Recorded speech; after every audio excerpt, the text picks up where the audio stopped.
Hello hello hello অনেক দিন পর, অনেক প্রতীক্ষার পর একজনের সাথে দেখা হলো। মানে এনার সাথে আমি কাজ করব অনেক দিন ধরেই হয়ে আসছে, কাজ করব, বাট কাজ হয়ে উঠছে না। তো ফাইনালি আমরা কাজ করছি একটা নতুন, তোমরা দেখতে পাবে। আর কি কাজ করছি সেটা সাসপেন্সে থাক, আর কাকে নিয়ে কাজ করছি সেটা একবার তোমরা দেখে নাও। এই হচ্ছে সেই দীর্ঘ প্রতীক্ষার অবসান, যার জন্য এতক্ষণ ধরে সেই শান্তিপুর গেলাম, শান্তিপুর থেকে এসে আজকে এখানে এখন সোদপুর। কটা বাজে এখন? এখন 7:30 বাজে। আর এখন এনার সাথে দেখা, আমি বাকি জিনিসপত্র এনার কাছে দিয়ে মানে হয় না ভারমুক্ত ভারমুক্ত হয়ে এখন বাড়ি ফিরছি।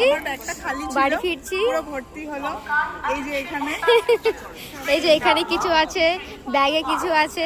তো কি কাজ করতে চলেছি সেটা কি সারপ্রাইজ। ইয়েস। তো এখনকার মতো টাটা।